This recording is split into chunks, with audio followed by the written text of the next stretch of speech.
Hello. I can't do this. Hey everybody, welcome to my kitchen. Claire's cooking class, if you will. Yeah, we're gonna learn how to make a croquembouche today, which is a French delicacy. So, let's get into it.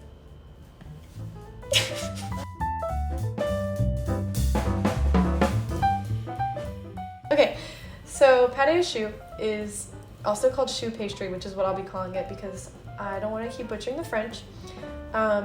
Is basically the type of pastry that it's not very sweet, doesn't really taste like much, but it's a good basis for a lot of things, and it's very light, and you cook it on the stove, which is weird.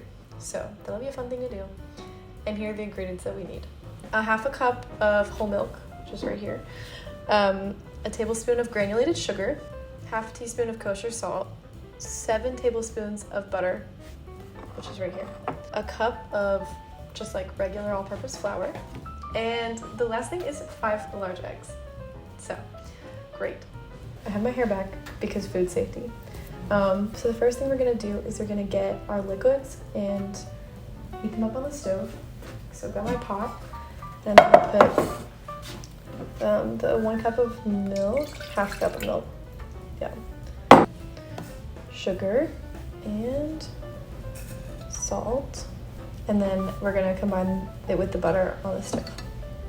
So we're just gonna put the butter in and stir it around with a wooden spoon.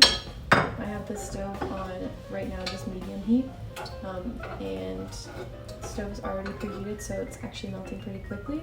But you're just gonna keep stirring until it's kind of simmering. So yeah, it's obviously now boiling.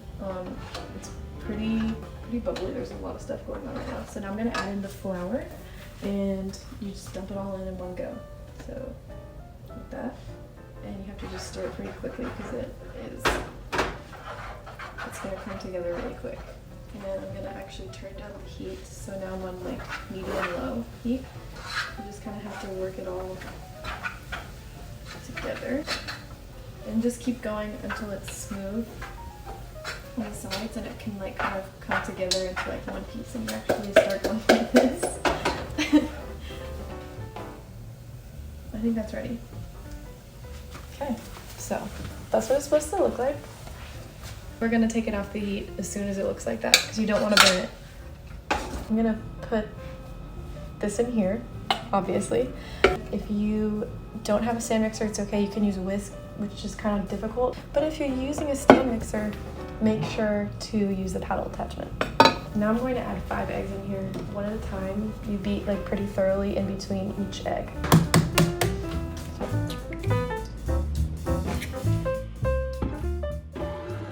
You just want to scrape down the sides.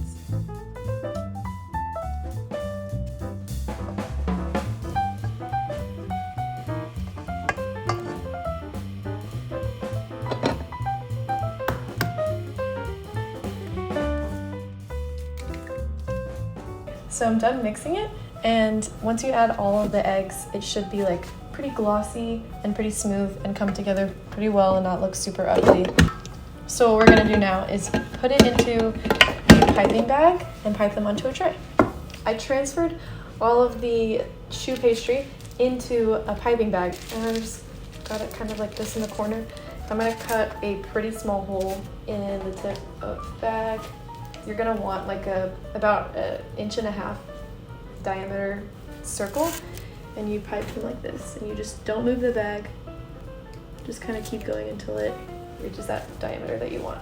You want to space them about maybe like 2 inches apart, and you'll probably fill about 2 cookie sheets of this.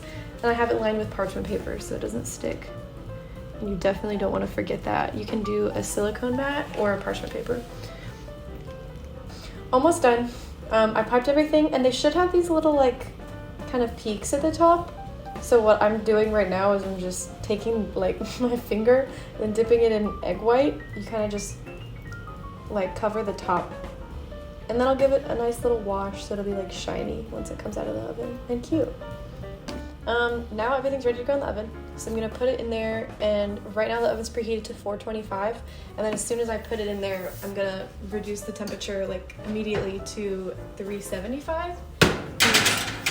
They need like a burst of heat at the beginning. You bake them for 30 to 35 minutes, but I'm gonna set a timer for 20 because after 20 minutes, I'm gonna open the oven and like check on them, but also switch them and turn them around. Okay, so my timer just went off for 20 minutes. So I'm gonna like take them out and then switch them and turn them around. So put that thing down, flip it in reverse. Cut the camera.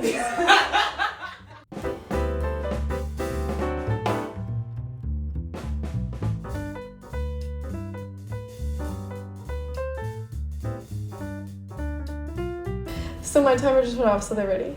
So they are a little burnt, and that's okay. See, they're like golden brown. You can kind of tell they're yellow. It's from all the eggs. But they should not deflate now that I've let them cook enough. These definitely look more done than these, but that's okay. I think they're all good. Now that they're like cool, you want to poke a hole in the bottom of the shells because they're hollow and we're gonna put pastry cream in them.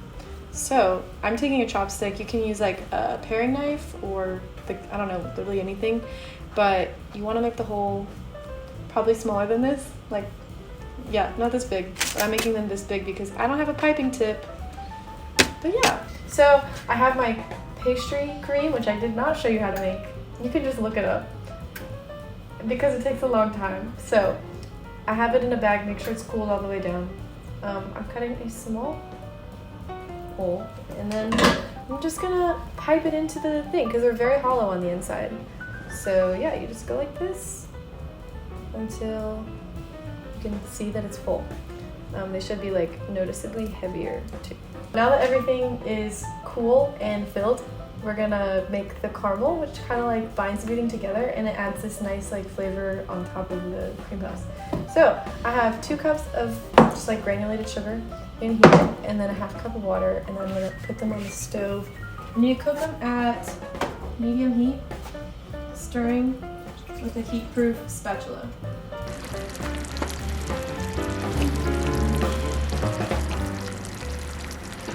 So this is what it looks like when it's ready. It's like this amber color.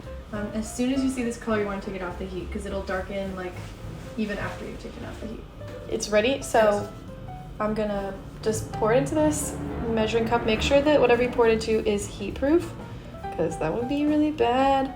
We're gonna use this as like kind of the glue that keeps all of the cream puffs together. You wanna cover all of your cream puffs in some of this caramel that we just made. So you just kind of dip it in there, swirl it around a little bit. I have run out, so I'm just gonna do these, and they're gonna be like little accent pieces on the croquembouche. Once you're done covering all of them in caramel, make another batch, the same thing with the sugar and water, and we're gonna use that to actually glue them together. It's 3 hours later. I made my second batch of caramel. We had some problems. We overcame them. It's a little bit burnt. That's okay. There's just smoke everywhere. So you just dip the cream puff into the bottom right here and just kind of arrange it like this. We're gonna make our base 1, 2, 3, 4. I'm gonna make them, I think, 7 around. I didn't put any on this side and they were kind of not stuck together, so I'm just using it to like adhere them. I don't know where to put this. So you're gonna do the bottom and the side. And you just kind of keep going like this until you get to the very top. It's all done. It's so cute. Now what I'm gonna do is I'm going to take my little spoon, dip it in the caramel, and just like really quickly like go like this, except it's not working. So it's actually not working. But so it's like not working right now. It just looks like blood. I think that I need to cool this down first. I got some ice water and I'm gonna just kind of like put it in there. Okay, what if I... Is it working? In theory, yes. Yes, okay, it's kind of working. I don't know if you can see it on camera. You might need to come closer. But it's actually working. So I think I'm gonna pull the trigger on this one. Look. Did I make a beautiful croquembouche? No. If I was playing Cooking Mama right now, Mama would have flames in her eyes and she would say that I failed. But I tried, and that's all that matters. If you do this, don't burn the caramel syrup. Thank you. I have been Claire. That's all. I don't